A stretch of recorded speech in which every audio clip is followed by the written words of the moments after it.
Saia daqui! Eu não te convidei! Gritou meu filho quando tentei me sentar à mesa que eu mesma havia preparado desde as 5 da manhã para o aniversário dele. Mas aquela era a minha casa. Levantei-me devagar, caminhei até a porta e fiz algo que deixou todos os convidados em choque. Sabe aquele momento em que o chão desaparece debaixo dos seus pés? Quando as palavras entram pelos seus ouvidos, mas demoram alguns segundos para chegar ao cérebro porque são tão absurdas que sua mente se recusa a acreditar? Foi exatamente isso que senti naquela noite de sábado, 23 de março. Eu estava ali, em pé, com o avental ainda amarrado na cintura. Aquele avental florido que uso há 15 anos, manchado de molho de tomate e gordura de tanto cozinhar. Minhas mãos tremiam segurando o prato de porcelana branca. O mesmo jogo que ganhei no meu casamento e que guardei com tanto carinho por 42 anos. O cheiro do pernil assado ainda perfumava toda a sala. Balões dourados flutuavam no teto.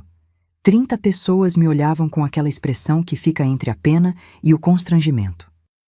E meu filho, meu único filho, Bernardo, aquele menino que carreguei no colo, que embalei durante noites de febre, que vi se formar engenheiro, estava ali, vermelho de raiva, apontando o dedo na minha direção como se eu fosse uma intrusa, uma estranha na minha própria casa. Mãe, a senhora não entende? Esse lugar já está reservado. A voz dele cortou o silêncio que havia tomado conta da sala. Priscila, minha nora, estava ao lado dele com aquele sorriso discreto, quase invisível, mas que eu conhecia bem.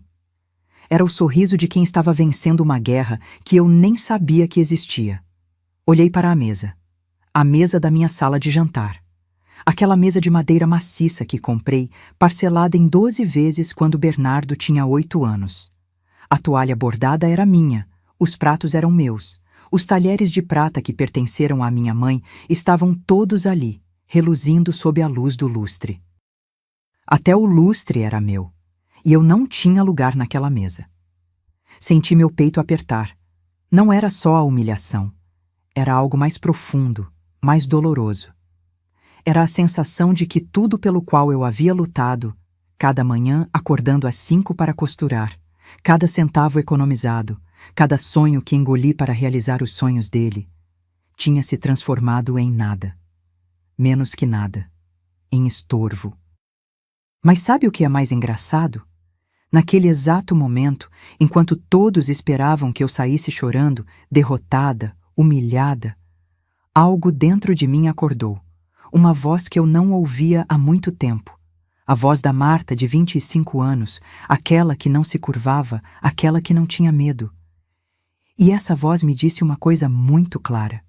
Levanta a cabeça e mostra para eles quem realmente manda aqui. Respirei fundo. Coloquei o prato devagar sobre o aparador.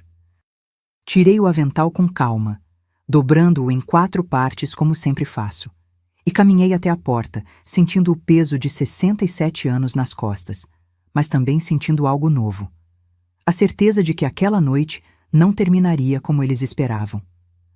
Antes de sair, parei. Virei-me. Olhei para cada rosto naquela sala. Os amigos do Bernardo, os colegas de trabalho, a família da Priscila, e disse apenas 6 palavras que ficariam ecoando por meses.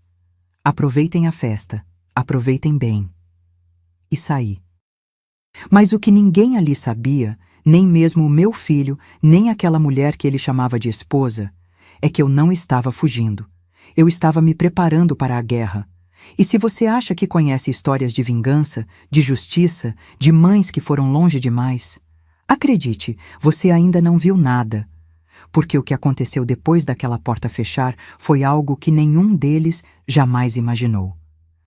Inscreva-se no canal para não perder nenhum detalhe desta história que vai te fazer questionar tudo sobre família, lealdade e até onde uma mãe pode ir quando é traída por quem mais amou. Subi as escadas devagar, uma mão no corrimão de madeira que eu mesma envernizei 3 vezes ao longo dos anos. Cada degrau rangia. Eram 15 degraus. Eu sabia de cor. 15 degraus que me separavam daquela sala cheia de gente rindo, bebendo o vinho que eu comprei, comendo a comida que eu preparei. Lá embaixo, já ouvia a voz da Priscila retomando o controle da festa, como se nada tivesse acontecido. Gente, vamos brindar! Bernardo, amor, vem aqui!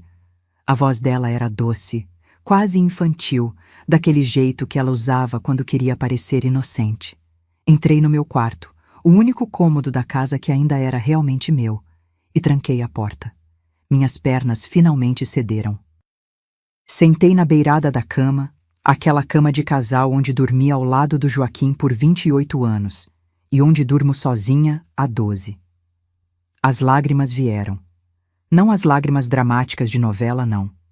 Eram lágrimas silenciosas, quentes, que escorriam e molhavam o colarinho da minha blusa azul.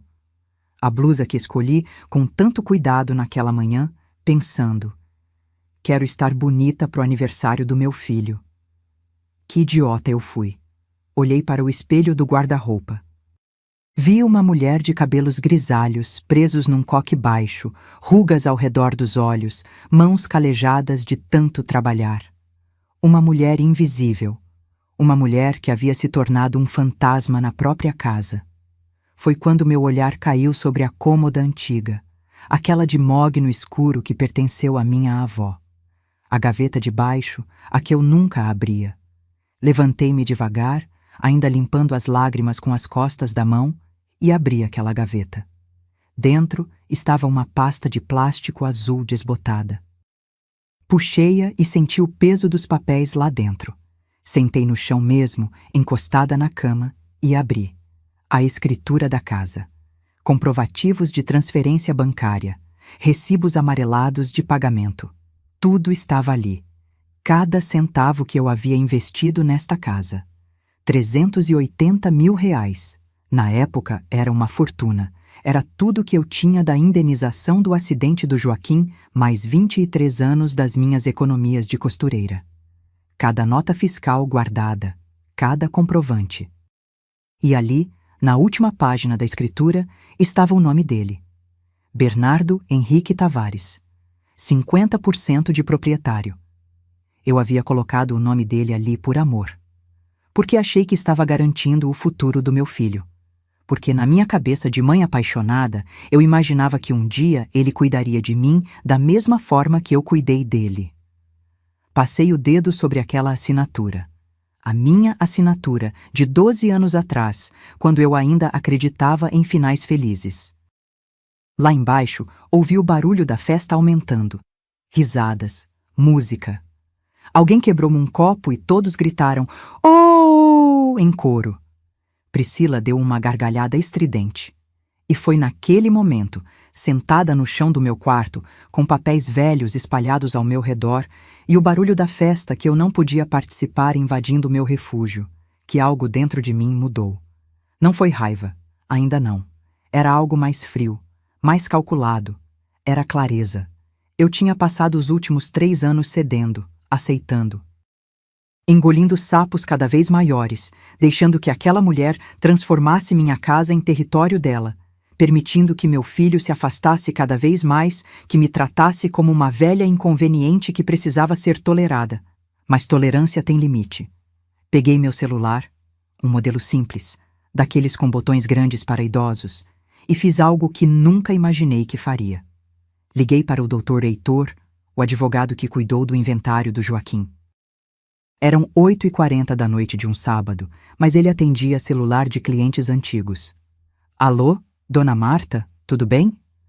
Doutor, me desculpe o horário. Minha voz estava firme, e isso me surpreendeu. Eu preciso marcar uma consulta, urgente. É sobre a escritura da minha casa. Houve uma pausa. Aconteceu alguma coisa? Aconteceu. Olhei para os papéis no chão. Aconteceu que eu finalmente acordei. Marcamos para segunda-feira, 1h da manhã. Quando desliguei, ouvi passos no corredor. Alguém subindo as escadas. A porta do meu quarto não estava apenas fechada, estava trancada. Mas mesmo assim, senti meu coração acelerar. Bateram. 3 batidas secas. Mãe? Era a voz do Bernardo, só que agora estava diferente, mais baixa, quase envergonhada. A senhora tá bem aí? Não respondi. Mãe, abre a porta, a gente precisa conversar. Guardei os documentos de volta na pasta. Coloquei a pasta de volta na gaveta. Levantei do chão, ajeitei a blusa, sequei o rosto. E só então, depois de respirar fundo 3 vezes, abri a porta. Ele estava ali, com aquela camisa social azul que eu passei na quinta-feira. Tinha uma expressão estranha no rosto. Não era arrependimento. Era incômodo. Como se minha presença ali, naquele estado, estivesse atrapalhando a festa perfeita dele. Quer descer? Tem bolo agora. Ele falou como quem faz um favor. Olhei nos olhos dele. Aqueles olhos castanhos que costumavam me olhar com admiração quando ele era criança. Não, obrigada. Já jantei. Menti. Meu estômago estava vazio desde o meio-dia. Mãe, não fica assim. A Priscila já pediu desculpas. Pediu? Arqueei a sobrancelha. Pra mim, não. Ele desviou o olhar. É que, você sabe como é. Ela estava nervosa com a festa, queria que tudo saísse perfeito. E eu atrapalho a perfeição, é isso? Eu não disse isso. Mas ele também não negou. Segurei a maçaneta da porta. Bernardo, pode voltar para sua festa. Eu estou bem. Ótima, na verdade. E fechei a porta. Devagar. Com controle. Ouvi os passos dele se afastando, hesitantes no início, depois mais rápidos, quase aliviados. Voltei para a cama. Não deitei. Fiquei sentada, olhando para a gaveta fechada da cômoda. E pela primeira vez em muito tempo, senti algo que não era tristeza nem resignação. Era poder. O poder de quem sabe algo que os outros não sabem. O poder de quem tem cartas na manga. O poder de quem finalmente decidiu jogar o jogo. A festa continuou até quase meia-noite. Ouvi cada risada, cada música, cada brinde. E fiquei ali, em silêncio, planejando. Porque eles podiam ter vencido aquela noite. Mas a guerra tinha acabado de começar. Segunda-feira chegou como uma bênção. A casa estava silenciosa. Bernardo havia saído cedo para o trabalho. E Priscila dormia até tarde como sempre fazia. Vesti minha calça preta, uma blusa creme e o blazer marrom que uso para ocasiões importantes. Passei batom, prendi o cabelo, calcei a sapatilha confortável. Olhei no espelho e vi a Marta que eu precisava ser naquele momento. Firme, decidida, consciente do próprio valor. O escritório do Dr. Heitor ficava no centro, num prédio antigo de 3 andares com elevador barulhento. Cheguei às 8h15.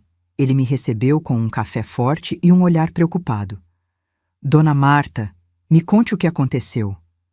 E eu contei. Não tudo. Algumas dores a gente guarda só para si, mas contei o suficiente. Ele foi fazendo anotações num bloco amarelo, franzindo a testa de vez em quando, balançando a cabeça em outras. Quando terminei, ele suspirou fundo. A senhora se lembra quando colocou o nome do Bernardo na escritura? Eu havia recomendado fazer um testamento em vez disso. Lembrava. Claro que lembrava. Mas naquela época, 12 anos atrás, eu ainda estava em luto. O Joaquim tinha morrido havia apenas 3 meses. Eu estava sozinha, assustada, com um filho de 30 anos que acabara de se formar e estava começando a carreira. Parecia fazer sentido garantir que ele tivesse algo sólido, algo concreto. Eu achei que estava protegendo ele, admiti a voz baixa. Achei que se algo acontecesse comigo, pelo menos ele teria onde morar. E agora? Agora eu preciso saber, eu posso reverter isso? Dr. Heitor abriu uma pasta, colocou os óculos de leitura. Legalmente, sim. A casa foi comprada com seu dinheiro, temos todos os comprovantes. Você incluiu o Bernardo como coproprietário por liberalidade, sem que ele tivesse contribuído financeiramente. Isso pode ser revertido, mas vai dar trabalho. E vai doer. Doer como? Vai romper de vez essa relação. Tem certeza que é isso que a senhora quer? Pensei no grito dele, na expressão da Priscila, na sensação de ser expulsa da própria mesa. Doutor, essa relação já está rompida. Eu só não tinha percebido ainda. Ele tirou os óculos, limpou as lentes com cuidado. Então, preciso que a senhora me conte tudo, desde o começo, cada centavo investido, cada sacrifício. Vamos construir um caso sólido. E foi o que fiz. Contei sobre o Joaquim, meu marido, meu companheiro, o homem que conheci aos 19 anos num baile da Igreja do Rosário. Ele era operário da construção civil. Eu era costureira iniciante. Casamos com 22, morando num quartinho alugado de 25 metros quadrados, onde a cama quase encostava no fogão. Bernardo nasceu 3 anos depois. Uma cesárea complicada que me deixou 5 dias no hospital. Joaquim trabalhou dobrado naquele mês para pagar o convênio.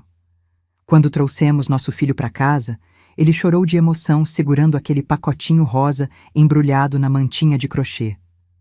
Foram anos difíceis, mas felizes. Joaquim trabalhava de sol a sol. Eu costurava até a vista doer. Fazíamos vestidos de festa, reformas, ajustes. Comecei a ser conhecida no bairro. Dona Marta faz as melhores barras, as costuras mais caprichadas. As clientes eram fiéis. E eu guardava cada nota de 50, cada nota de 20, dentro de uma lata de biscoito escondida no armário. Quando Bernardo tinha 8 anos, conseguimos comprar nosso primeiro imóvel. Um apartamento de 2 quartos em Jacarepaguá. Nada luxuoso, mas era nosso. Lembro do orgulho no rosto do Joaquim ao assinar a escritura. Nosso menino vai ter onde morar, Marta. Ele não vai passar o que a gente passou. Os anos foram passando. Bernardo era bom aluno, estudioso, dedicado. Conseguiu bolsa parcial numa faculdade particular de engenharia. Mas parcial não era integral. Ainda precisávamos pagar metade, R$ 4.700 por mês durante 5 anos. Joaquim assumiu turnos extras. Eu trabalhava até 10, 11 da noite na máquina de costura. Nosso filho não podia saber quanto aquilo custava. Não queríamos que ele carregasse esse peso. Queríamos que ele só estudasse, que aproveitasse a juventude, que construísse o futuro dele. Até que veio o acidente. Agosto de 2013, uma terça-feira. Joaquim estava trabalhando numa obra de 15 andares em Barra da Tijuca. Problema no andaime. 3 homens caíram. 2 sobreviveram. Joaquim não teve a mesma sorte. O doutor Heitor me ouviu em silêncio. Quando cheguei nessa parte, minha voz falhou. Ele empurrou a caixa de lenços de papel na minha direção. A construtora pagou a indenização depois de 1 ano de processo. Foram R$ 450 mil. Parecia muito dinheiro, mas não devolvia o Joaquim. Não enchia o vazio da casa. Não aquecia o outro lado da cama. Peguei um lenço, assoei o nariz, continuei. Bernardo estava no 3º ano da faculdade. Pensei em desistir, em pedir para ele trancar e trabalhar. Mas ele implorou. Mãe, deixa eu terminar. É o sonho do pai. E como eu ia negar? Então, paguei. Cada semestre, cada mensalidade, até o fim. R$ 95 mil no total, ao longo de 3 anos. Bernardo se formou com honras, conseguiu emprego bom numa empresa de construção civil. Ironia do destino. Com o que sobrou da indenização e mais as minhas economias, comprei a casa onde moramos hoje. Um sobrado de 3 quartos em Madureira, com quintal pequeno e garagem. R$ 380 mil em 2015. Coloquei o nome do Bernardo junto com o meu porque achei que era o certo, porque ele era meu único filho, porque pensei, se eu morrer amanhã, pelo menos ele está protegido. Dr. Heitor anotava tudo, pedindo comprovantes, organizando documentos. E quando ele conheceu a Priscila? Meu estômago embrulhou só de falar o nome dela. 4 anos atrás, numa festa de trabalho. Ela era estagiária do setor administrativo, 8 anos mais nova que ele. Bonita, não vou mentir, mas tinha algo no olhar dela que me incomodava desde o primeiro dia. O quê? Calculismo. Sabe quando você olha para uma pessoa e sente que ela está medindo tudo? Quanto vale, quanto custa, o que ela pode ganhar com aquilo? Era assim, mas o Bernardo estava encantado, apaixonado, e quem era eu para falar contra? Eles casaram rápido, 6 meses de namoro, e já estavam no altar da igreja de Santo Antônio.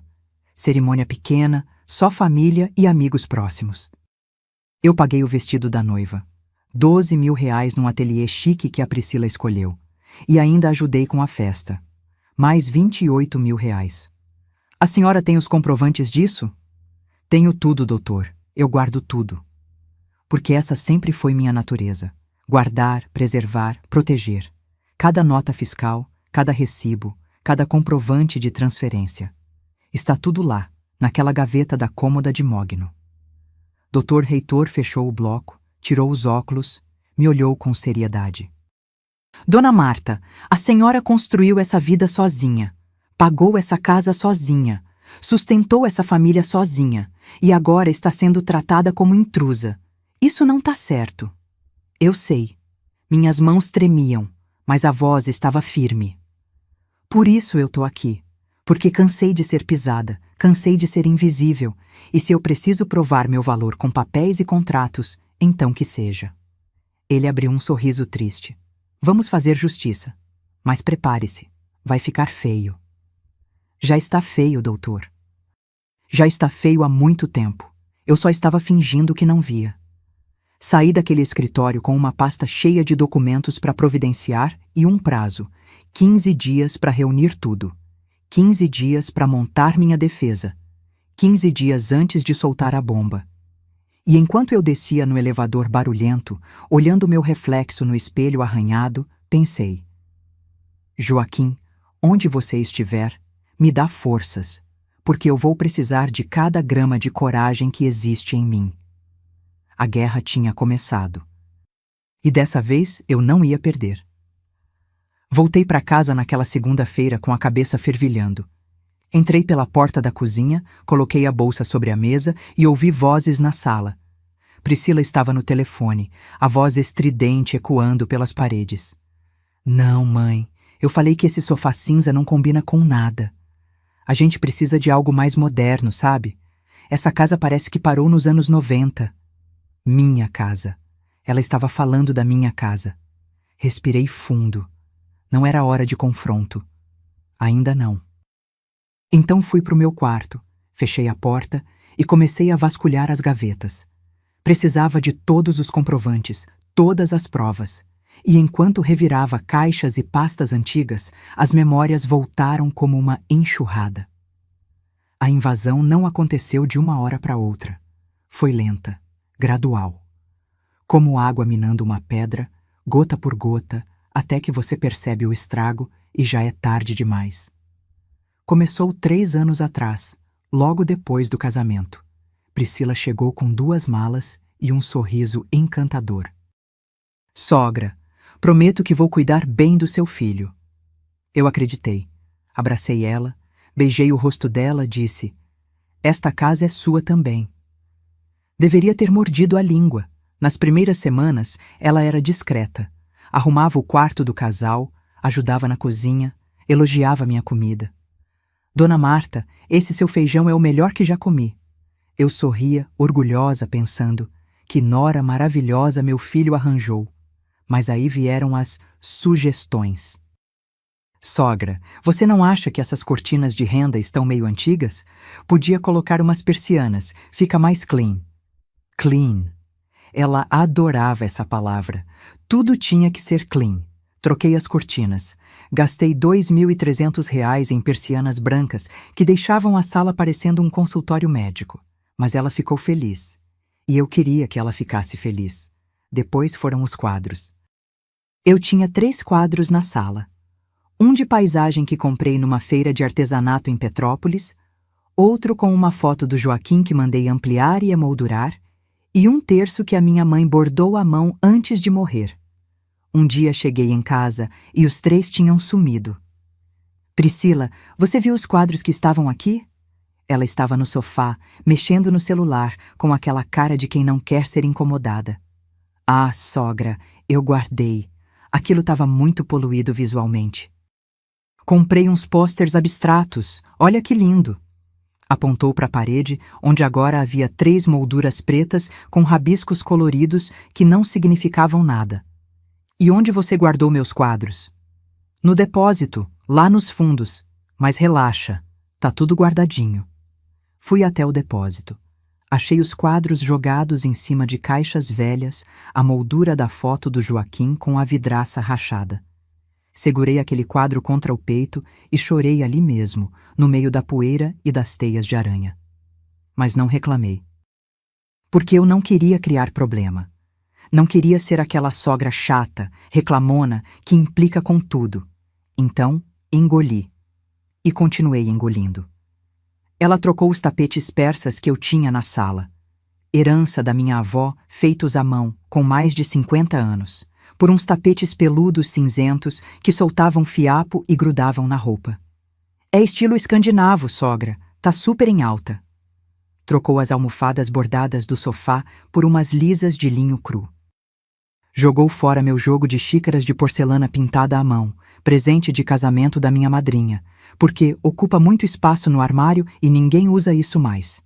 Mas o pior, o que realmente me partiu por dentro, foi o relógio de parede. Era um relógio de bronze maciço, pesado, com pêndulo de vidro e badalar de sino. O Joaquim comprou numa loja de antiguidades no centro do Rio. Pagou R$ 800, que na época era muito dinheiro. Foi presente de aniversário de 15 anos de casamento. Ele mandou gravar uma mensagem na parte de trás. Para Marta, que faz cada segundo valer a pena. Seu Joaquim. Aquele relógio marcou cada momento importante da minha vida. Estava batendo 12h quando o Bernardo nasceu. Estava batendo 6 horas da tarde quando recebi a notícia da morte do Joaquim. Estava batendo 10 horas da noite quando meu filho se formou engenheiro. Um dia, voltei do mercado e a parede estava vazia. Senti meu coração disparar. Bernardo? Bernardo, cadê o relógio? Ele apareceu na escada, secando o cabelo com a toalha, despreocupado. Que relógio, mãe? O relógio do seu pai, o de bronze que ficava ali. Ah, ele nem olhou para a parede. A Priscila achou que estava muito antigo. Jogou fora. Jogou fora? Minha voz saiu num grito que eu não consegui controlar. Foi a primeira vez que explodi. E a primeira vez que vi o olhar dele mudar quando falava comigo. Era um olhar impaciente, irritado, como se eu estivesse exagerando. Mãe, pelo amor de Deus, é só um relógio velho. A gente compra outro. Não era só um relógio, era do seu pai. Meu pai morreu faz 12 anos. A gente precisa seguir em frente. Seguir em frente. Como se memória fosse peso morto. Como se amor fosse algo descartável. Corri até a área de serviço. Vasculhei o lixo. Nada. Corri até a rua. O caminhão já tinha passado. Voltei para dentro da casa e chorei durante 2 horas trancada no banheiro, com a torneira aberta para ninguém me ouvir. Priscila nunca pediu desculpas. Nem ao menos fingiu arrependimento. Mas a invasão não parou. Ela convenceu o Bernardo a transformar meu ateliê de costura, aquele quartinho nos fundos onde eu costurei durante 30 anos, em home office. Sogra, você quase não costura mais mesmo, né? E o Bernardo precisa de um espaço para trabalhar em casa. Verdade que eu tinha diminuído os trabalhos de costura. A vista já não era mais a mesma, as mãos doíam com artrite. Mas aquele espaço era meu. Era meu refúgio, meu cantinho, meu pedaço de identidade. E eu cedi, de novo. Eles tiraram minha máquina de costura Singer antiga, as araras de roupas, as caixas de linhas organizadas por cor. Colocaram uma mesa branca moderna, computador, cadeira ergonômica, quadro de avisos. Pintaram as paredes de cinza claro. Quando entrei naquele cômodo depois da transformação, não reconheci nada. Era como se tivessem apagado 30 anos da minha história com um rolo de tinta. Ficou lindo, né, sogra? Priscila sorriu. Bem mais funcional. Funcional, moderna, clean, mas vazia de alma, vazia de mim.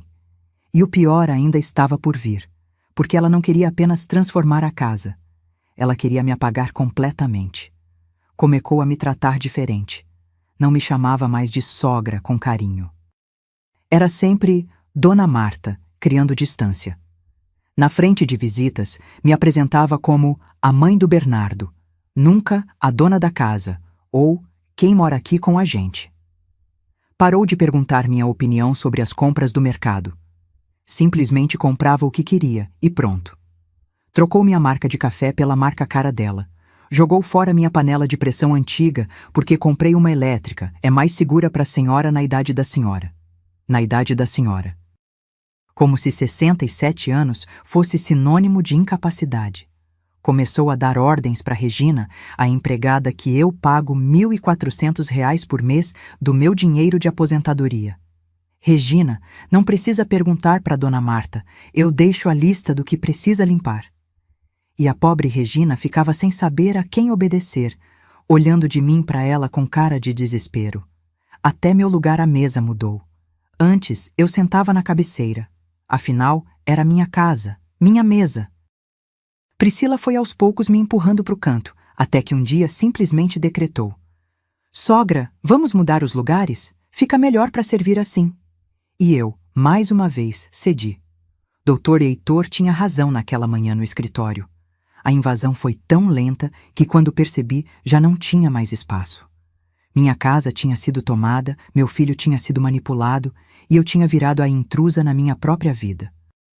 Mas enquanto eu juntava aqueles documentos, aquelas provas, aqueles comprovantes de cada centavo investido, senti algo crescer dentro de mim. Não era ódio, era determinação. Porque uma coisa eu aprendi ao longo desses 67 anos. Você pode me tirar meus quadros, meus relógios, meu ateliê, pode me empurrar para o canto da mesa, pode me tratar como uma velha estorva, mas não pode me tirar o que é meu por direito. E essa casa era minha. E eu ia provar isso. 15 dias se passaram desde aquela consulta com o Dr. Heitor. 15 dias em que vivi uma mentira, fingindo normalidade enquanto por dentro arquitetava cada movimento. Juntei todos os documentos que ele pediu. Comprovantes de pagamento da casa, extratos bancários, recibos da faculdade do Bernardo, notas fiscais de reformas, contas de luz, água, IPTU, tudo em meu nome, tudo pago por mim. Mas a vida continuava, e nisso chegou o aniversário do meu filho, 23 de março. Bernardo completaria 42 anos. Sempre fiz questão de comemorar essa data como se fosse sagrada.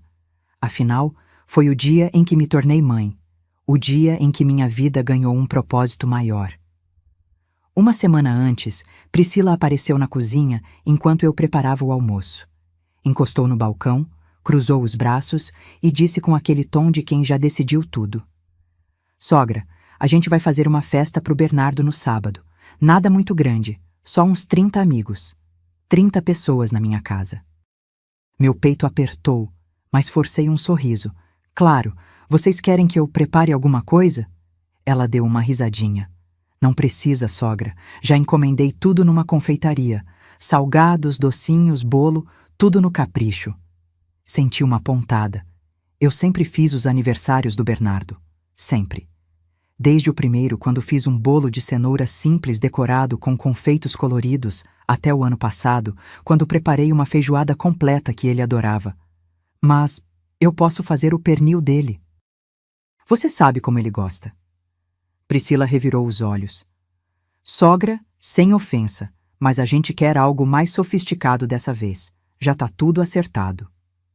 Sofisticado. Como se minha comida fosse rústica demais, simples demais, velha demais. Mas eu não ia desistir assim. "E a decoração? Posso ajudar?"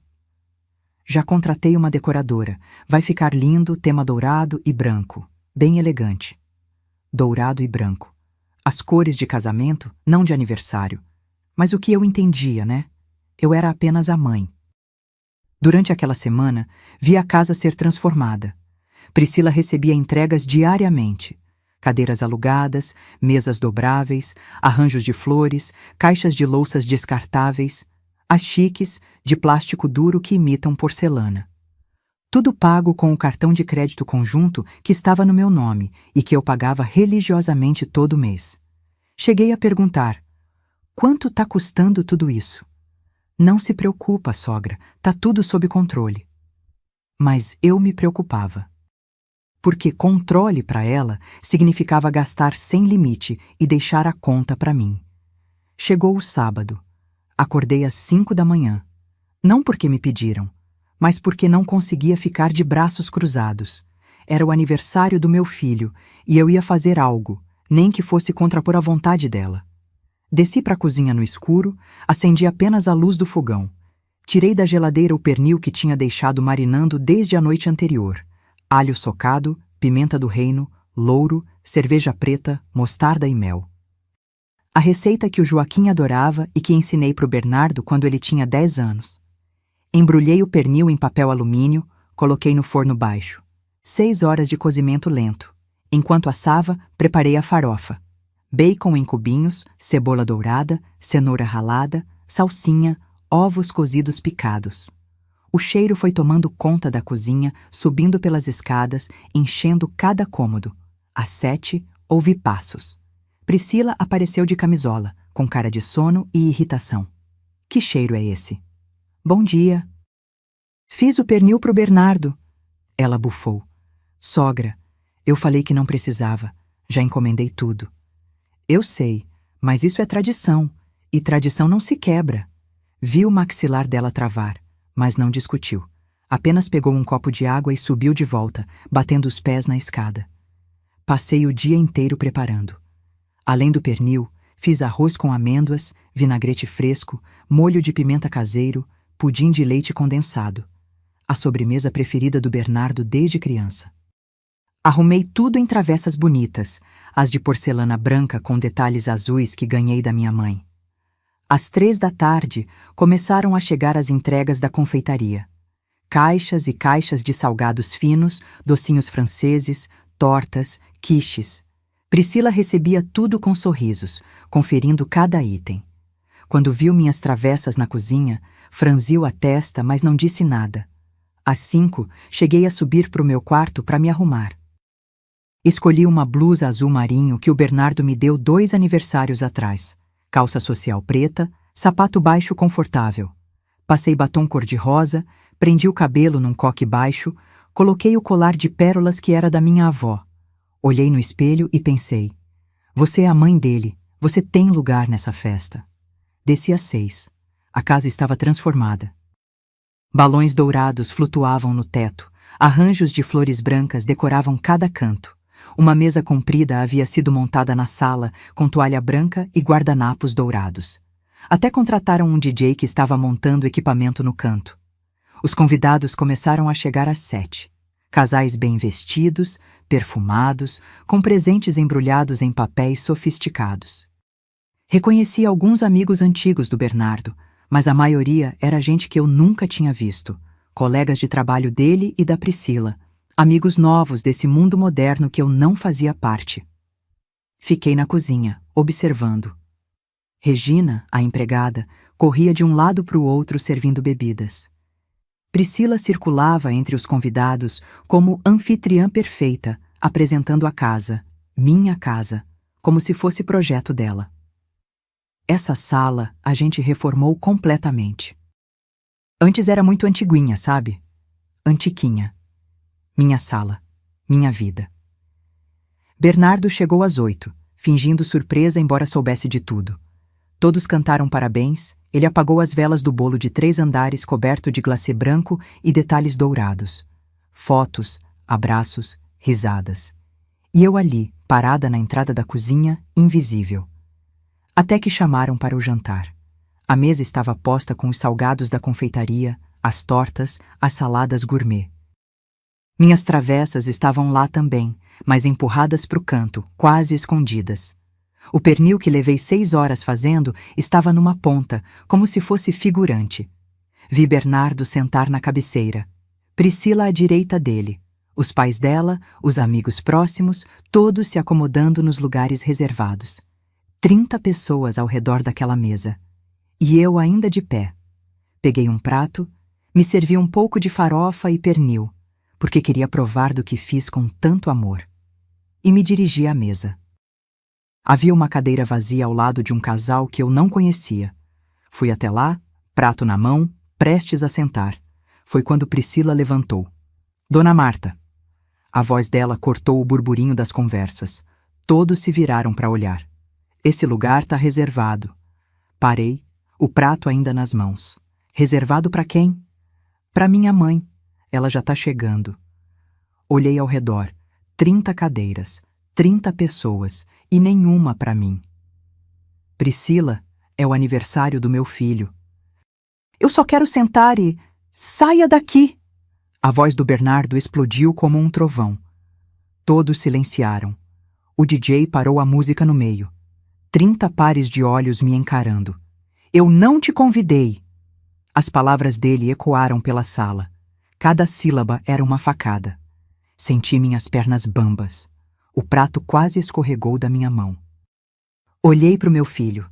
Aquele homem de 42 anos, de camisa social azul e barba aparada, que eu carreguei no colo, que embalei durante noites de febre, que ensinei a andar, a ler, a ser gente. E ele me olhava com raiva, com vergonha, como se eu fosse um cachorro vira-lata que entrou na festa sem permissão. Bernardo... Minha voz saiu fraca, trêmula. Mãe, pelo amor de Deus, a senhora não percebe que está incomodando? Incomodando. Na minha própria casa. Na festa que eu ajudei a pagar. Depois de ter passado o dia inteiro cozinhando, senti os olhos queimarem. Mas não ia chorar ali. Não ia dar esse gostinho. Coloquei o prato devagar sobre o aparador. Tirei o avental que ainda estava amarrado na cintura. Aquele avental florido, manchado, testemunha de 1000 refeições feitas com amor. Dobrei ele em 4, com calma, com toda a dignidade que ainda me restava, e caminhei até a porta. 30 pessoas em silêncio absoluto. Alguns desviavam o olhar, envergonhados. Outros cochichavam. Vi uma senhora idosa balançar a cabeça em reprovação, mas não sei se era para mim ou para o meu filho. Antes de subir a escada, parei, virei, olhei para cada rosto naquela sala e disse as únicas 6 palavras que consegui. Aproveitem a festa. Aproveitem bem. Subi aqueles 15 degraus com as costas retas, a cabeça erguida. Entrei no meu quarto, tranquei a porta e só então, só quando tinha certeza de que ninguém podia me ver, desabei. Chorei como não chorava desde o funeral do Joaquim. Chorei pelos anos perdidos, pela ingratidão, pela humilhação, por ter sido expulsa da minha própria vida. Mas no meio daquelas lágrimas, uma voz dentro de mim sussurrou: chega. E dessa vez, eu escutei. Passei o domingo inteiro trancada no quarto. Ouvi quando os últimos convidados foram embora, as gargalhadas se apagando, o portão batendo. Ouvi Regina limpando a bagunça, o barulho de pratos sendo empilhados, cadeiras sendo arrastadas. Ouvi Priscila reclamando que seus pés doíam de tanto salto alto. Ninguém bateu na minha porta para perguntar se eu estava bem. Segunda-feira, amanheceu nublada. Bernardo saiu cedo para o trabalho sem dizer tchau. Priscila dormiu até tarde, como sempre. Às 10 da manhã, vesti uma roupa simples e saí sem avisar ninguém. Peguei o ônibus até o centro. Desci na Praça 15 e caminhei 3 quarteirões até o cartório de registro de imóveis. Precisava regularizar o IPTU atrasado. Priscila tinha esquecido de pagar os últimos 2 meses, mesmo eu tendo dado o dinheiro a ela. A moça do guichê era jovem, cabelo preso, óculos de grau. Bom dia. Em que posso ajudar? Preciso pagar o IPTU da minha casa. Tá atrasado. Passei o endereço. Ela digitou no computador, franzindo a testa.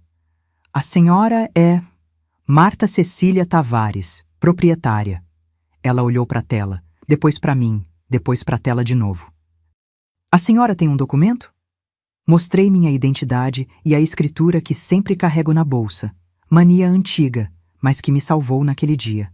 Ela conferiu tudo, digitou mais um pouco e soltou uma frase que mudou minha vida. Dona Marta, a senhora sabia que tem um processo de transferência de propriedade em andamento? Meu coração gelou. Como assim?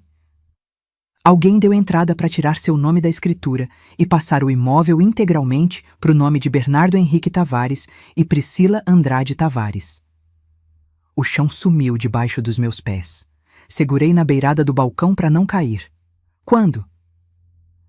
Há 2 meses, dia 27 de janeiro. 2 meses. Enquanto eu cozinhava, limpava, pagava contas, cedia espaço. Enquanto eu fingia que tudo estava bem. Eles estavam nas minhas costas tentando me roubar.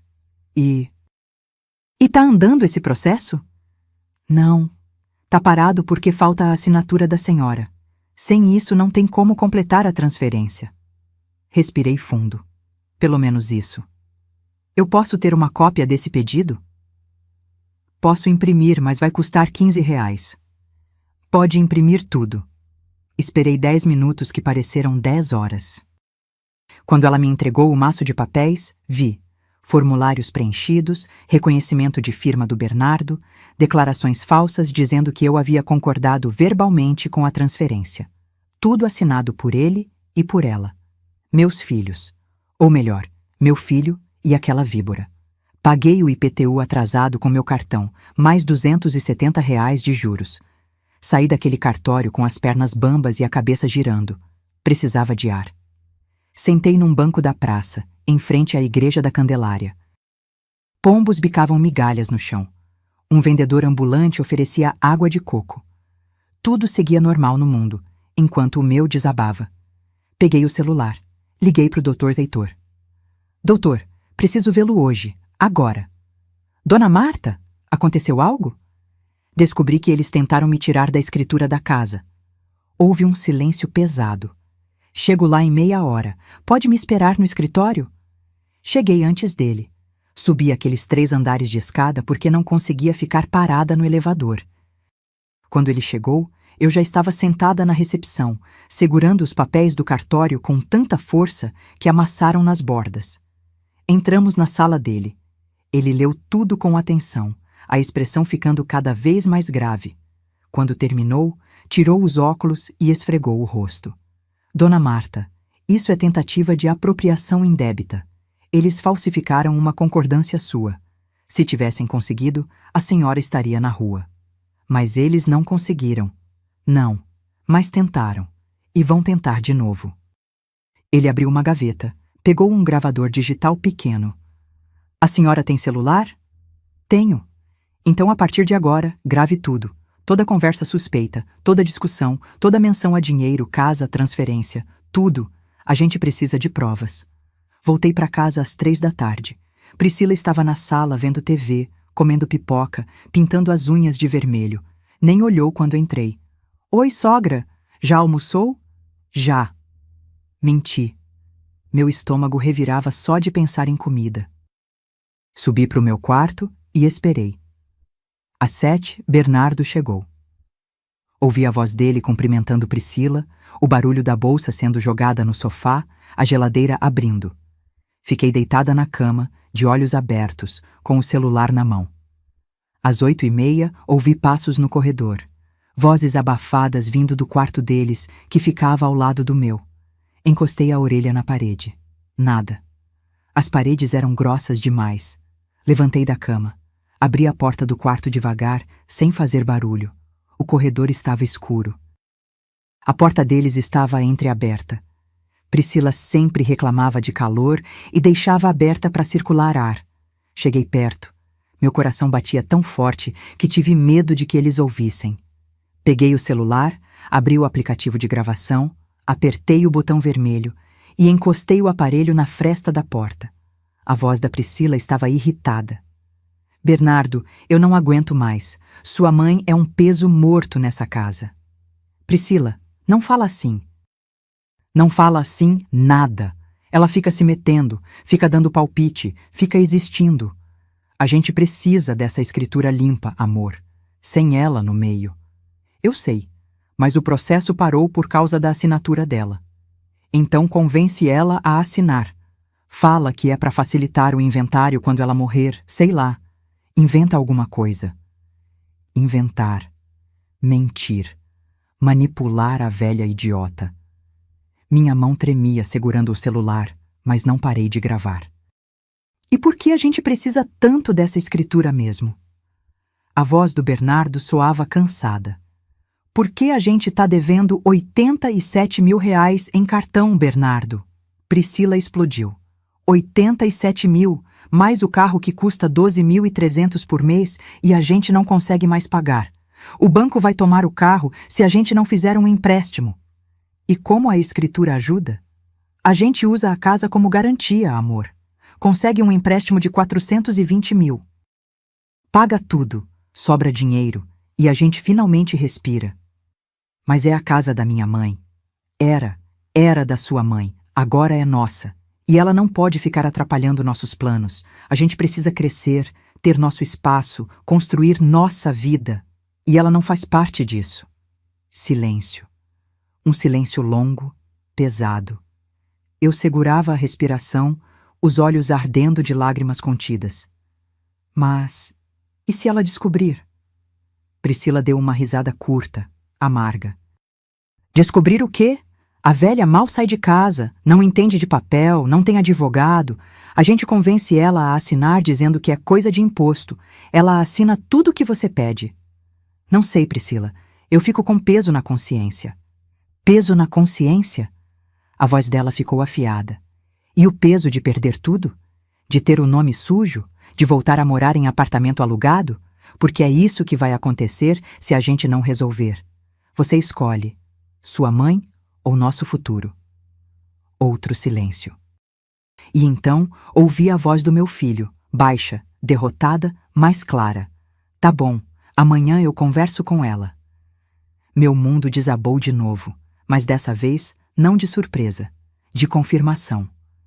Voltei para o meu quarto em silêncio, tranquei a porta, sentei na cama e ouvi aquela gravação 3 vezes, só para ter certeza de que não era pesadelo. 87 mil reais de dívida, 12.300 de carro, empréstimo de 420 mil usando minha casa como garantia. E meu filho, meu único filho, que eu criei sozinha, que paguei faculdade, que dei teto e comida, havia escolhido, e não tinha me escolhido. Peguei o celular, mandei o áudio para o Dr. Heitor pelo WhatsApp, com uma mensagem curta. Doutor, tenho as provas que precisávamos. Preciso que o senhor acelere tudo. Não tenho mais tempo a perder. Ele respondeu em 2 minutos. Recebido. Amanhã às 8h no escritório. Vamos dar o troco. Deitei naquela cama, olhando para o teto. Lá fora, ouvia Priscila e Bernardo voltando à rotina, como se nada tivessem dito. Televisão ligada. Risadas, normalidade. Mas nada mais seria normal. Porque a guerra tinha mudado de patamar. E agora eu tinha munição. Acordei terça-feira com uma clareza que não sentia há anos. Não era raiva. Raiva é quente, impulsiva, cega. O que eu sentia era frio, calculado, preciso. Era justiça. Vesti minha melhor roupa, a calça social cinza, a blusa branca de botões, o blazer preto que uso para ocasiões importantes. Passei batom, prendi o cabelo, calcei sapato fechado, olhei no espelho e vi uma mulher diferente daquela que tinha sido humilhada no sábado. Desci às 7 da manhã. Bernardo já tinha saído para o trabalho, covarde, fugindo antes da conversa que Priscila tinha mandado ele ter comigo. Ela ainda dormia, claro. Deixei um bilhete na geladeira. Saí para resolver uns assuntos. Volto à tarde. Peguei o ônibus para o centro. Cheguei no escritório do Dr. Heitor 5 minutos antes das 8. Ele já estava lá, com café passado e uma pasta grossa sobre a mesa. Dona Marta. Ele apertou minha mão com firmeza. Ouvi a gravação. 5 vezes. E a gente tem eles na palma da mão. Ele abriu a pasta. Mas preciso que a senhora entenda. O que vamos fazer agora não tem volta. Uma vez que começar, vai doer. Para eles e para a senhora. Doutor, já doeu demais. Agora é hora de parar de sentir e começar a agir. Ele sorriu. Um sorriso triste, mas orgulhoso. Então vamos ao plano. Passamos 2 horas naquele escritório. Dr. Heitor tinha tudo mapeado com a precisão de um engenheiro. E o melhor, tinha descoberto coisas que nem eu sabia. Primeira informação. A casa foi comprada exclusivamente com seu dinheiro. 380 mil reais comprovados. O Bernardo entrou na escritura como doação sua, sem contrapartida financeira. Isso significa que legalmente a senhora pode revogar essa doação. Pode? Pode. Existem 3 motivos legais para revogar uma doação. ingratidão grave do donatário, necessidade do doador ou descumprimento de encargo. No caso da senhora, temos ingratidão grave comprovada. Ele bateu na mesa onde estava a gravação. Tentativa de apropriação indébita, humilhação pública, abandono afetivo. Senti um nó na garganta. Abandono afetivo. Era isso. Meu filho tinha me abandonado sem sair de casa. Segunda informação, fiz uma pesquisa sobre as dívidas deles. 87 mil em cartões de crédito não é brincadeira. O carro? Um SUV importado financiado em 84 meses. Eles pagam 12.300 por mês e já atrasaram 3 parcelas. O banco vai retomar o veículo em 60 dias se não regularizarem. Eles não têm dinheiro para pagar? Dona Marta, eles não têm dinheiro nem para comer. Sabe quem paga a conta do mercado? A senhora. Sabe quem paga luz, água, gás, internet empregada? A senhora. Eles vivem de aparência. Instagram cheio de foto em restaurante chique, roupa de marca, viagem para resort. Mas é tudo cartão de crédito. É uma casa de cartas prestes a cair. Pensei em todas as vezes que Priscila chegou em casa com sacolas de shopping. Todas as vezes que pedi para ajudarem nas contas e eles diziam: esse mês está apertado. Todas as vezes que eu, com minha aposentadoria de R$ 1.800, segurava a casa sozinha enquanto eles ostentavam. E tem mais. Dr. Reitor puxou outro documento. A tentativa de transferência da casa que eles fizeram foi para conseguir um empréstimo consignado de R$ 420 mil. Eu consegui uma cópia da proposta que eles fizeram no banco. Olha só a taxa de juros, 3,9% ao mês. Fiz as contas mentalmente. Isso dá mais de 50% ao ano. Exato. Em 2 anos, a dívida dobraria. E como garantia, sua casa. Se eles não pagassem, o banco tomava o imóvel. E adivinha quem ficaria na rua? Eu, a dona legítima. Enquanto eles fugiriam para outro lugar, me deixando sem nada, senti algo gelar dentro do meu peito. Não era mais tristeza, era indignação pura. O que eu faço, doutor? Ele abriu um sorriso fino. A gente vai em 3 frentes. Primeira, processo de revogação da doação. Tiro o nome do Bernardo da escritura e a casa volta a ser 100% sua. Segunda, ação de indenização por danos morais. Tentativa de apropriação indébita, humilhação, abandono afetivo. Terceiro, ressarcimento de valores. Ressarcimento? A senhora pagou R$ 95 mil na faculdade dele, 12 mil no vestido de noiva da Priscila, 28 mil na festa de casamento, 35 mil de entrada no carro que está no nome dos dois, fora reformas na casa, móveis, eletrodomésticos.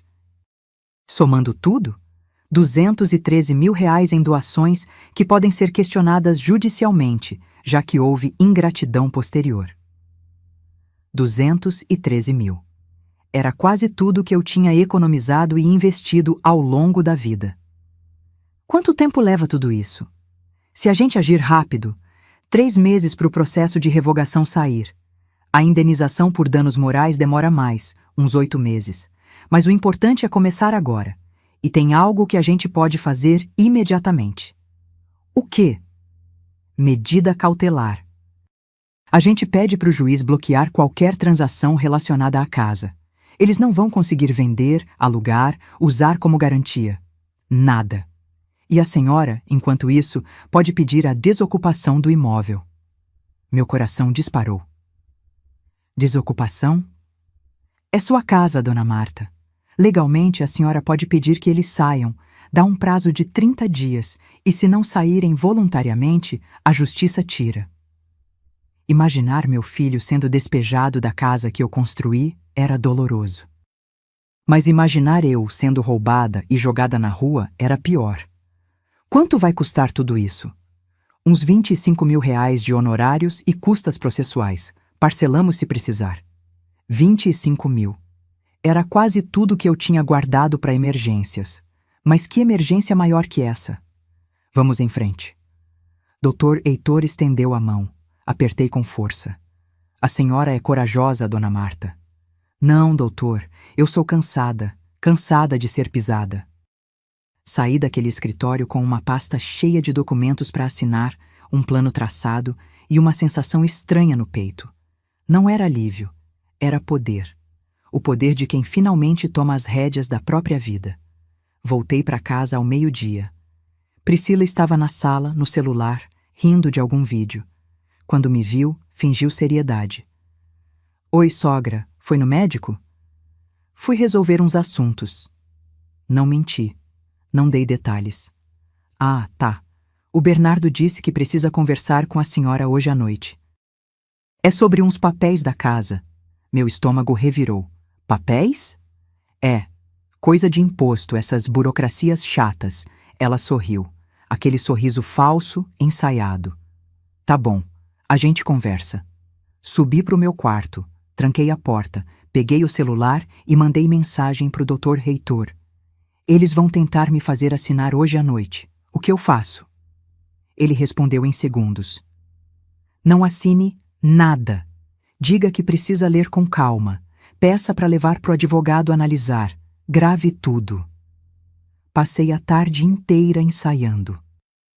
O que dizer? Como reagir? Onde colocar o celular gravando? Precisava estar preparada, porque a partir daquela noite tudo mudaria. Às 7, Bernardo chegou. Ouvi a voz dele cumprimentando Priscila, o beijo no rosto dela, o murmúrio de algo que não conseguia entender. Meu coração batia tão forte que doía. Às 8, bateram na minha porta. Mãe, podemos conversar? Respirei fundo. Coloquei o celular no bolso da calça, já gravando. Abri a porta. Bernardo estava sério, a gravata afrouxada, os olhos evitando os meus. Priscila estava atrás, encostada no batente, com aquele sorriso de quem já ganhou. Claro, filho, entra. Entramos no meu quarto, os três. Bernardo sentou na beirada da cama. Priscila ficou de pé, cruzando os braços. Eu me encostei na cômoda, de frente para eles. Mãe, a gente precisa acertar umas coisas sobre a casa. Que coisas? Ele puxou um envelope do bolso, papéis dobrados. É para facilitar o inventário, sabe? Quando a senhora não estiver mais aqui. Se a casa tiver só no meu nome, fica mais fácil para resolver as burocracias. Inventário, como se eu já estivesse morta. Peguei os papéis, li devagar, cada linha, cada parágrafo. Era exatamente o que Dr. Heitor tinha previsto. Transferência total da propriedade. Meu nome saindo. Deles entrando. E onde eu vou morar quando assinar isso? Bernardo piscou, surpreso. Como assim? A senhora continua morando aqui, ué? Por quanto tempo? Horas, mãe, pelo tempo que a senhora quiser. E se vocês decidirem vender? Priscila se intrometeu. A gente não vai vender, sogra. Qual é? Dobrei os papéis de volta, coloquei no envelope e devolvi para ele. Não vou assinar. O rosto do Bernardo mudou. Mãe, não vou assinar nada sem meu advogado ler antes. Priscila deu um passo à frente. Advogado? Que advogado? Olhei nos olhos dela. Demorei. Deixei o silêncio pesar e disse, com toda a calma do mundo, o mesmo que vai cuidar do processo de revogação da doação que fiz para o Bernardo. A expressão dela congelou. Bernardo levantou. Processo? Que processo? Vocês vão descobrir em breve. E abri a porta do quarto. Um convite para eles saírem. Priscila passou por mim, os olhos faiscando de raiva. Bernardo hesitou, a boca aberta, sem palavras. Mãe, o que a senhora está fazendo? Segurei a maçaneta. E finalmente, depois de anos engolindo sapos, disse o que precisava ser dito. Estou me defendendo, filho. Algo que eu deveria ter feito há muito tempo. E fechei a porta. Do lado de fora, ouvi a explosão. Eu sabia que a velha ia criar problema. Mas não importava mais, porque o jogo tinha mudado. E dessa vez, eu tinha as cartas vencedoras. Os 15 dias seguintes foram os mais tensos da minha vida. Bernardo e Priscila mal falavam comigo. Quando cruzávamos pelos corredores, desviavam o olhar. As refeições eram feitas em silêncio sepulcral, Ou, na maioria das vezes, eles comiam no quarto. Mas eu não estava parada. Enquanto eles me ignoravam, eu estava construindo meu caso, tijolo por tijolo. Dr. Heitor trabalhou rápido. Protocolamos a ação de revogação da doação numa quinta-feira. Na segunda seguinte, o juiz já tinha concedido a medida cautelar. A casa estava bloqueada para qualquer transação. Bernardo e Priscila não podiam vender, alugar, nem usar como garantia de empréstimo.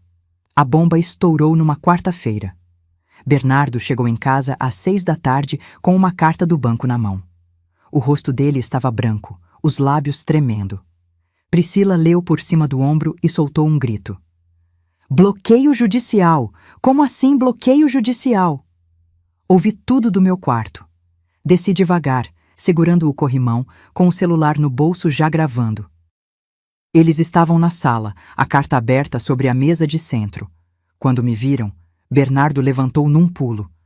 Mãe, o que a senhora fez? Fiz o que precisava fazer.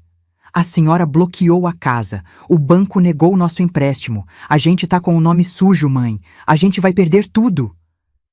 Priscila apontou o dedo na minha direção, a voz esganiçada. Isso é culpa sua, sua egoísta. A gente só queria organizar as coisas e a senhora... Organizar? Minha voz saiu mais alta do que pretendia. Vocês queriam me roubar. Roubar? Que absurdo! A gente ia continuar morando aqui, só ia facilitar um empréstimo de R$420 mil, usando minha casa como garantia? Soltei a informação como uma bomba. Vocês acham que eu sou idiota? O silêncio que caiu foi pesado, sufocante. Bernardo olhou para Priscila. Priscila olhou para o chão. Como a senhora sabe disso? A voz dele saiu baixa, perigosa. Porque eu descobri sobre as dívidas de R$87 mil. Descobri sobre o carro que vocês não conseguem pagar. Descobri sobre a tentativa de tirar meu nome da escritura 2 meses atrás. A cada frase, eu dava um passo à frente. E descobri que vocês planejaram tudo isso nas minhas costas, nessa casa que eu paguei enquanto me tratavam como lixo. Priscila recuperou a voz, agora raivosa. A senhora não entende nada. A gente tem contas, compromissos, uma vida. A senhora acha que é fácil sustentar essa casa? Eu sustento essa casa. Eu pago luz, água, internet, empregada. Vocês não pagam nada. Porque a senhora nunca deixa a gente esquecer que isso aqui é seu, ela gritou, o rosto vermelho. Tudo é seu, né? A casa é sua, a comida é sua, o ar que a gente respira é seu. É meu porque eu paguei, com meu suor, com meu sacrifício. Bernardo se intrometeu, a voz tentando ser conciliadora. Mãe, vamos conversar com calma. A gente resolve isso em família. Família? Olhei nos olhos dele. Família não tenta roubar. Família não expulsa a própria mãe da mesa de jantar. Família não chama advogado para se defender, Bernardo. Mas foi o que eu precisei fazer. Ele engoliu seco. A senhora... Contratou um advogado? Contratei. E ele me aconselhou a fazer algo que eu deveria ter feito há muito tempo. Peguei da bolsa um envelope pardo. Coloquei sobre a mesa, ao lado da carta do banco. O que é isso? Priscila perguntou, a voz trêmula. Notificação extrajudicial. Vocês têm 30 dias para desocupar esta casa. O mundo parou. Bernardo pegou o envelope com mãos trêmulas. Abriu. Leu. Releu. A senhora está nos despejando? Estou pedindo que saiam. Porque essa casa é minha, está no meu nome, e eu tenho o direito de decidir quem mora nela. Eu sou seu filho! Ele gritou. E pela primeira vez vi lágrimas nos olhos dele. Como a senhora pode fazer isso comigo? Como você pode ter tentado me roubar? Minha voz quebrou, mas não parei. Como você pode ter deixado aquela mulher me humilhar na minha própria casa? Como você pode ter gritado comigo na frente de 30 pessoas? Como, Bernardo? Ele não tinha resposta. Apenas olhava para mim, o envelope na mão, como se estivesse vendo uma estranha. Priscila entrou em pânico. A gente não tem para onde ir. A senhora quer ver a gente na rua? Vocês têm 2 salários. Vocês têm um carro importado. Arranjem um apartamento para alugar. Vivam dentro das possibilidades de vocês, como pessoas normais fazem. A senhora tá louca, completamente louca. Ela pegou a bolsa, as chaves do carro. Bernardo, eu não vou ficar aqui ouvindo isso. E saiu, batendo a porta com tanta força que o quadro da parede tremeu. Fiquei sozinha com meu filho. Ele sentou no sofá, a cabeça entre as mãos. Parecia ter envelhecido 10 anos em 10 minutos. Mãe! A voz dele saiu quebrada. A gente pode conversar? Só nós 2? Sentei na poltrona em frente. Deixei o silêncio pesar. Eu sei que errei. Ele olhou para mim, os olhos vermelhos. Eu sei que a Priscila foi longe demais. Eu sei que eu fui longe demais. Mas a senhora não pode fazer isso. A senhora não pode me jogar fora assim. Bernardo, você me jogou fora primeiro, quando colocou o nome dela na tentativa de transferência, quando gritou comigo na festa, quando parou de me ver como mãe e começou a me ver como obstáculo. Eu nunca deixei de te amar, mãe. Amor não é só palavra, filho. Amor é atitude, e suas atitudes me machucaram mais do que qualquer soco poderia machucar. Ele ficou em silêncio, absorvendo. Se eu terminar com a Priscila, se eu mandar ela embora, a senhora desiste disso? Olhei para ele. Meu filho, meu único filho, o menino que carreguei, embalei, criei. E vi nele não o menino que foi, mas o homem que ele escolheu ser. Bernardo, isso não é sobre ela, é sobre você, sobre suas escolhas, sobre você ter tentado me tirar da escritura sabendo que eu ia ficar sem nada, sobre você ter me humilhado. Não dá para consertar isso terminando um namoro. Isso é quem você é agora. Ele respirou fundo. Quando falou de novo, a voz estava diferente, mais fria. Então a senhora escolheu a casa. Não, eu escolhi minha dignidade. Você que escolheu a casa quando tentou tirá-la de mim. Levantei, peguei minha bolsa e antes de subir para meu quarto me virei mais uma vez.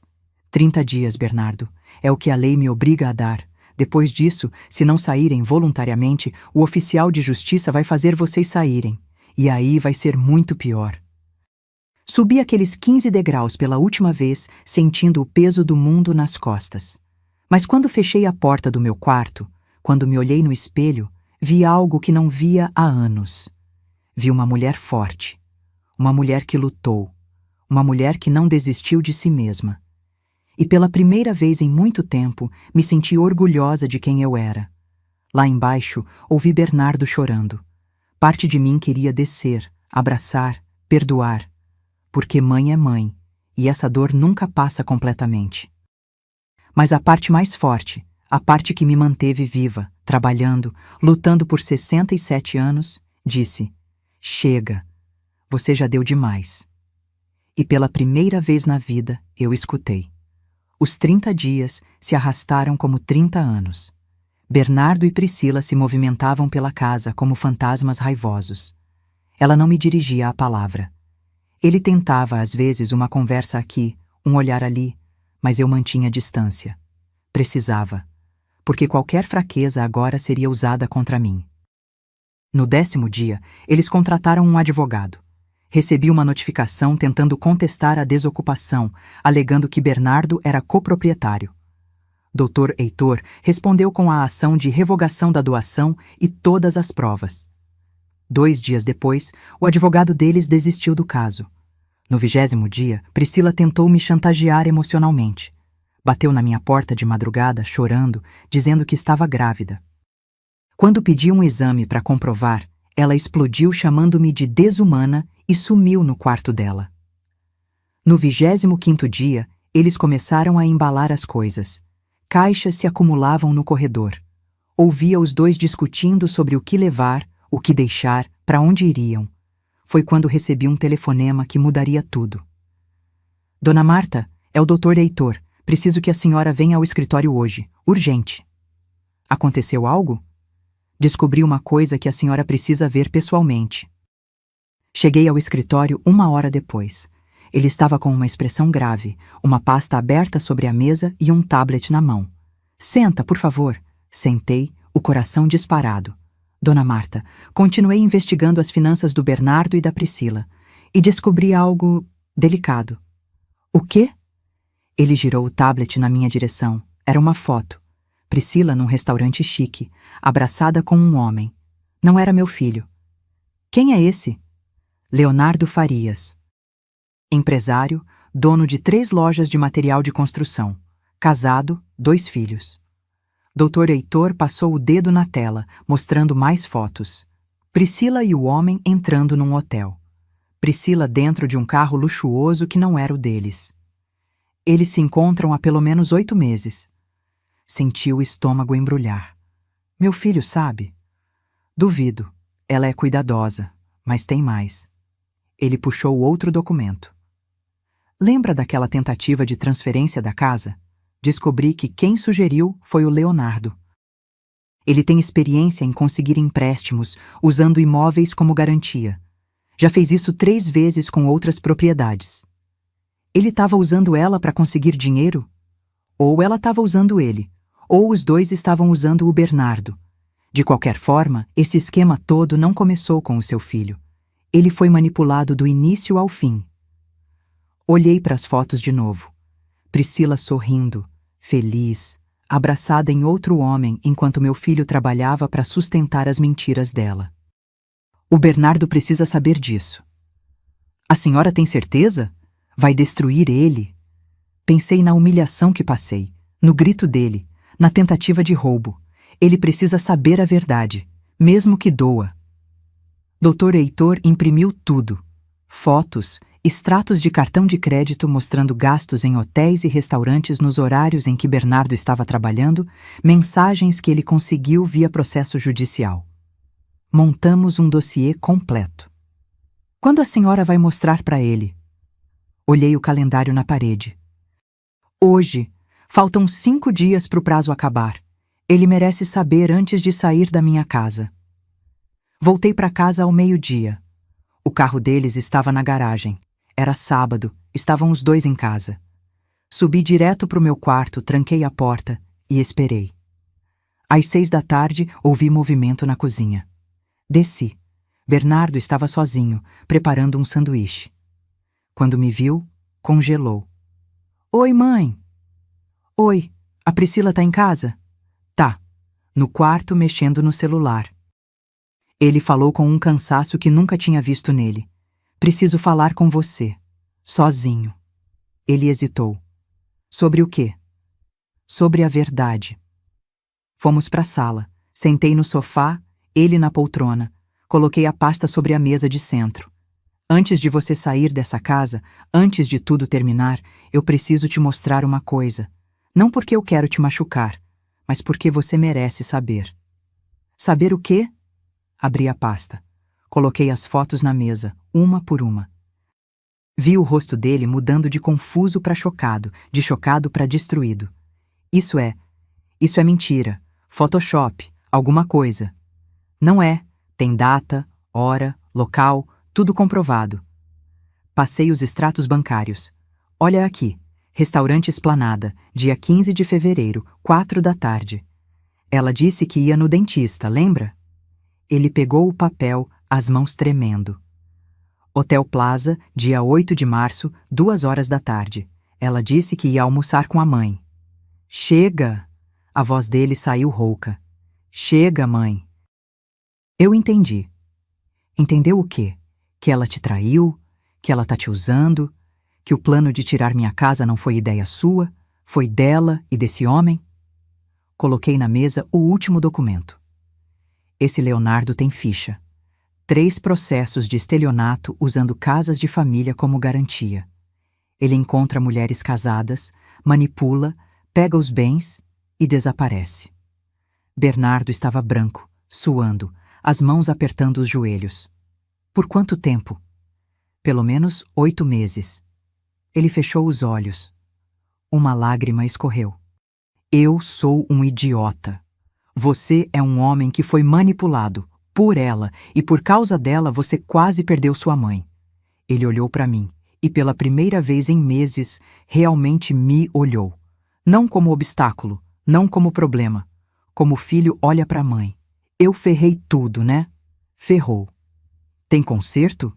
Respirei fundo. Não sei, Bernardo. Machucou demais, mas pelo menos agora você sabe a verdade. Nesse momento, ouvimos passos na escada.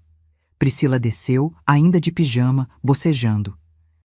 Quando viu os papéis espalhados na mesa, o rosto dela perdeu toda a cor. O que é isso? Bernardo levantou devagar, pegou uma das fotos, mostrou para ela. Você vai me dizer o que é isso? Ela olhou, engoliu seco, tentou sorrir. Amor, eu posso explicar. Explica! Ele gritou de um jeito que nunca tinha gritado na vida. É um amigo. Só um amigo. A gente estava conversando sobre negócios. Que negócios, Priscila? Que negócios uma desempregada tem com um empresário casado? Ele jogou o resto das fotos na direção dela. 8 meses.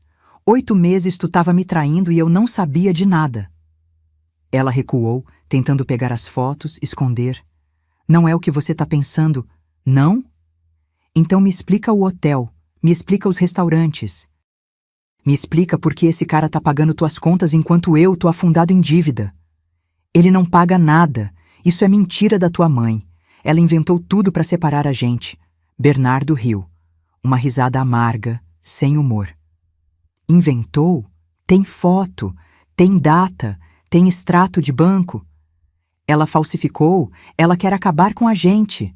Levantei do sofá. Caminhei até ela e disse com toda a calma do mundo. Priscila, você já acabou com vocês sozinha. Eu só trouxe a verdade à tona. Ela me encarou com ódio puro. Você é uma velha amarga que não suporta ver o filho feliz. Feliz? Bernardo explodiu de novo. Feliz afundado em dívida? Feliz sendo corno? Feliz quase perdendo minha mãe por tua causa? Eu não tenho culpa se sua mãe é uma egoísta que não larga dessa casa. Essa casa é dela! Sempre foi, e você sabia. Você me manipulou para tentar roubar. Priscila respirava acelerado, os olhos brilhando de raiva. Sabe de uma coisa? Eu cansei. Cansei de fingir que gosto de você. Cansei de fingir que esse casamento presta. Cansei de fingir que sua família vale alguma coisa. O silêncio foi brutal. Bernardo deu um passo para trás, como se tivesse levado um soco. Priscila continuou, agora sem filtro, descarregando anos de mentira. Você acha que eu casei contigo por amor? Eu casei pela casa, pela estabilidade. Pensei que fosse fácil empurrar a velha pro canto e ficar com tudo, mas ela é teimosa demais. Sai da minha frente. A voz do Bernardo saiu baixa, perigosa. Ou o quê? Você vai fazer o quê? Sai da minha frente antes que eu faça algo que vou me arrepender. Ela pegou a bolsa, as chaves. Eu vou sair, sim, mas não vou voltar. Pode ficar com sua casa, com sua mãe, com sua vida medíocre. Eu mereço mais que isso. E saiu, batendo a porta tão forte que o trinco quase quebrou. O barulho do carro ligando, o motor acelerando, o portão abrindo, e ela sumindo rua afora. Bernardo desabou no sofá, a cabeça entre as mãos, soluçando. Lágrimas escorrendo entre os dedos, o corpo tremendo. Fiquei ali, de pé, olhando meu filho se despedaçar. Parte de mim queria abraçar, parte de mim queria dizer, eu avisei. Mas fiz algo melhor. Sentei ao lado dele. Não falei nada. Apenas coloquei a mão nas costas dele, fazendo movimentos circulares como fazia quando ele era criança e tinha pesadelos. Eu sinto muito, mãe. Ele disse entre soluços. Eu sinto tanto. Eu sei. Eu quase perdi você. Quase. Ele levantou a cabeça, o rosto molhado, inchado. Como eu conserto isso? Respirei fundo. Não sei se conserta, Bernardo. Algumas coisas quebram de um jeito que não tem cola que segure, mas a gente pode tentar reconstruir, diferente, novo. Você me perdoa? Um dia, talvez, se você provar que aprendeu. Ele acenou com a cabeça. E naquele momento, com meu filho destroçado ao meu lado e a casa finalmente em silêncio, senti algo estranho. Não era felicidade, não era vitória, era justiça. Justiça pela humilhação, pelo desrespeito, pela dor. A verdade tinha vindo à tona, e a verdade, mesmo dolorosa, sempre liberta. Acordo com o sol entrando pela janela do meu quarto. São 7 da manhã de um sábado de setembro e pela primeira vez em anos acordo sem aquele peso no peito. Sem medo. Sem tensão. A casa está em silêncio, mas é um silêncio diferente. Não é o silêncio pesado de quem evita conversas. É o silêncio de paz. Levanto, calço o chinelo, vou até a cozinha. Preparo o café no bule esmaltado que a minha mãe me deu há 40 anos, aquele que a Priscila queria jogar fora porque era antigo demais. Agora ele está de volta ao seu lugar de honra, sobre o fogão. Olho ao redor. A casa está diferente. Ainda é a mesma estrutura, as mesmas paredes, mas parece outra, porque agora ela respira. As cortinas de renda estão de volta na sala. O relógio de bronze? Encontrei um idêntico num antiquário de Petrópolis. Mandei gravar a mesma mensagem na parte de trás. Ele marca 8 horas da manhã agora, com seu badalar suave que enche a casa de memória. Os quadros voltaram para as paredes. A foto do Joaquim, com moldura nova. A paisagem de Petrópolis. O terço bordado pela minha mãe. E adicionei um quarto. Uma foto minha e do Bernardo quando ele tinha 5 anos, no colo do pai. Os 3 sorrindo na pracinha do bairro. Meu ateliê foi reconstruído. A máquina Singer está de volta, oleada, funcionando perfeitamente. As caixas de linha organizadas por cor nas prateleiras que mandei fazer. E tem clientes. 3 vestidos de festa encomendados para esse mês, 2 reformas de calça, um vestido de madrinha. Ganho entre R$3.200 e R$4.500 por mês agora. Não é fortuna, mas é meu. É fruto do meu trabalho.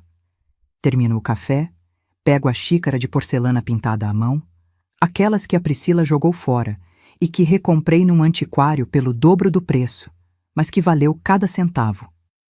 Sento na varanda dos fundos, olhando o quintal. Plantei rosas, vermelhas, brancas, amarelas, estão começando a florescer.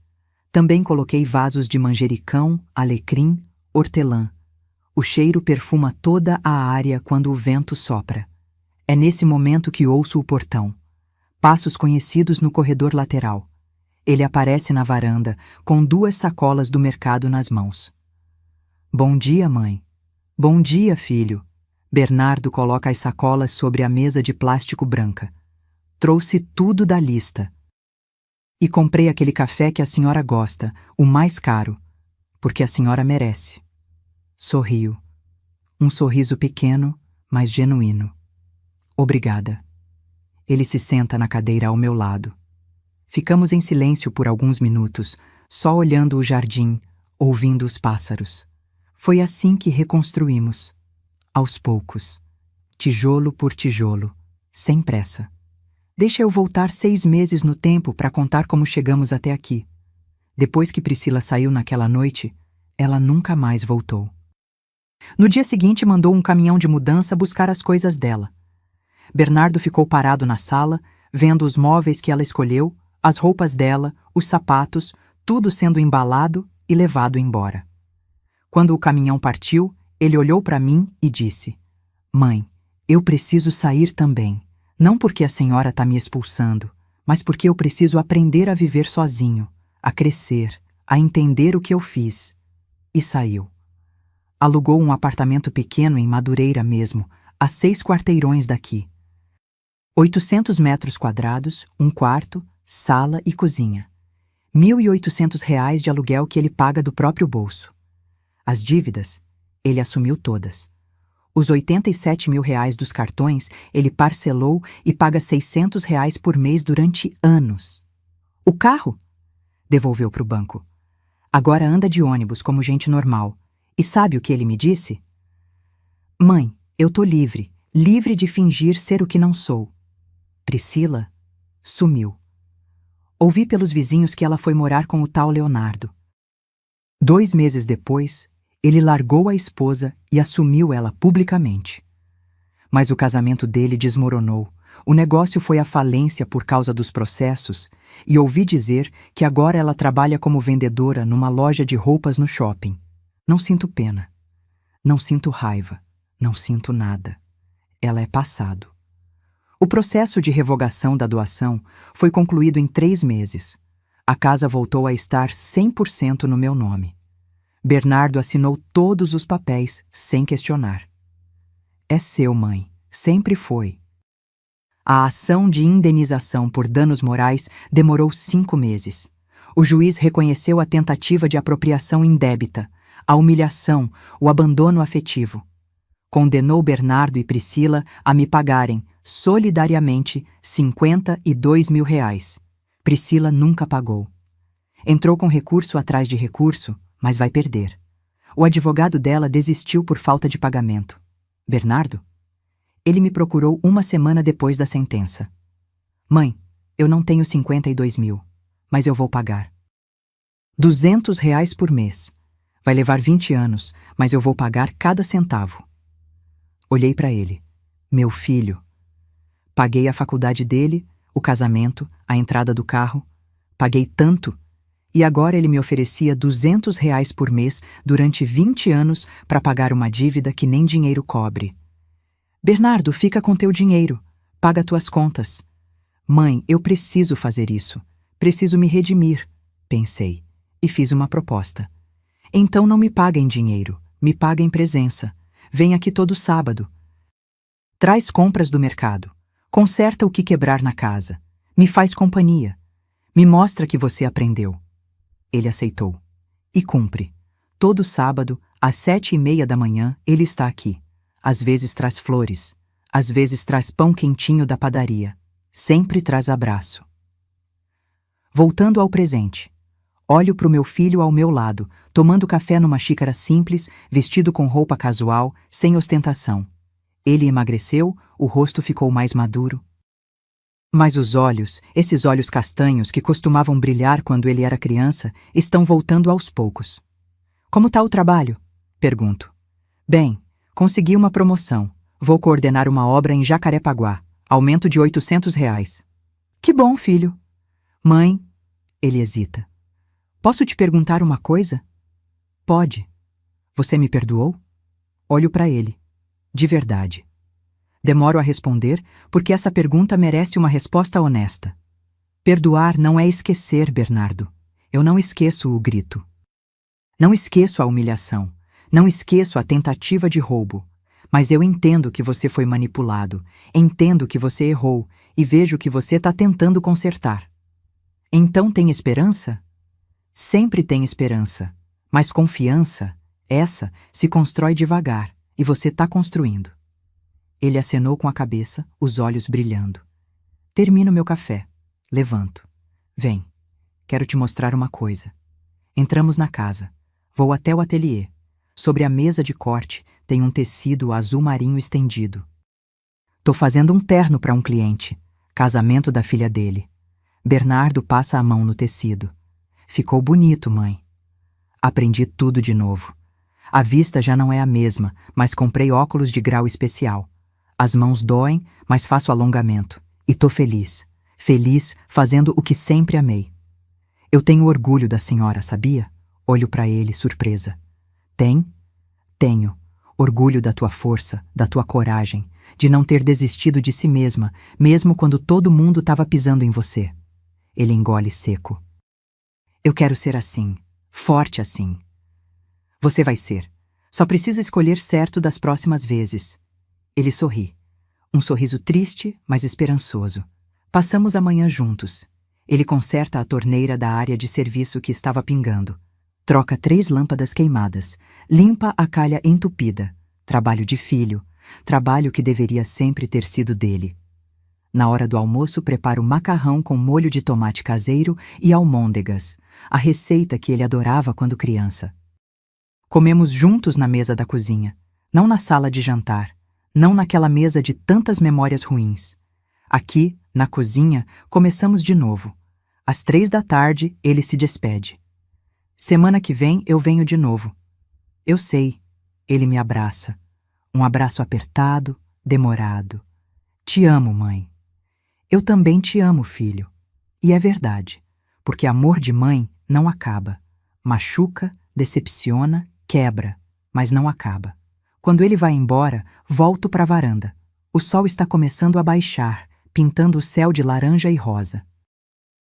As rosas do jardim balançam com a brisa. Pego meu celular, abro as fotos. Tem uma que tirei semana passada. Eu na frente da máquina de costura, sorrindo, segurando um vestido verde que terminei de fazer. Foi a cliente que pediu para tirar. Dona Marta, a senhora precisa registrar isso. Olho para aquela mulher na foto.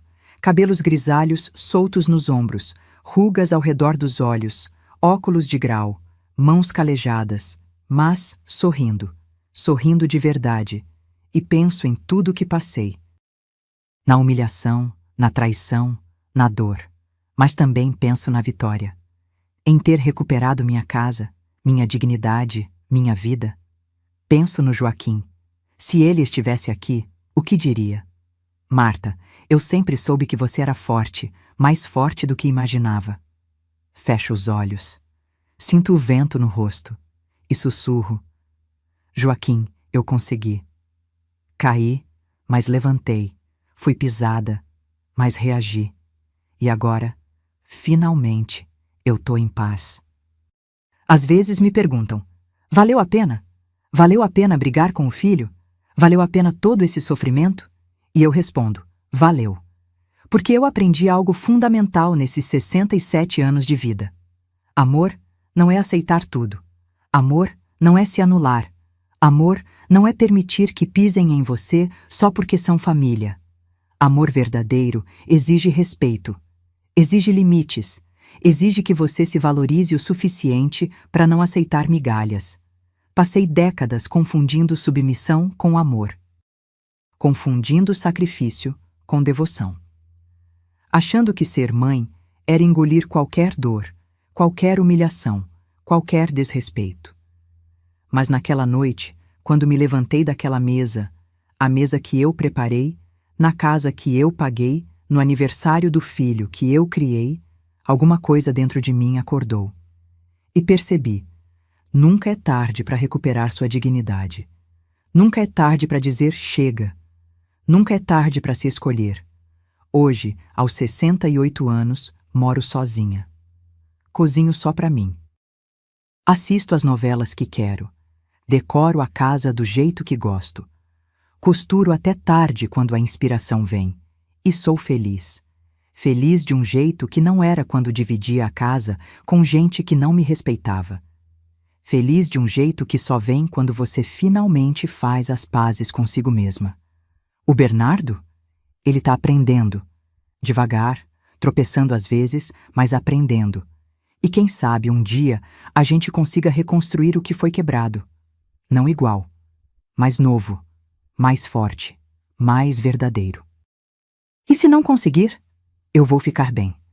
Porque agora eu sei que minha felicidade não depende de ninguém além de mim mesma.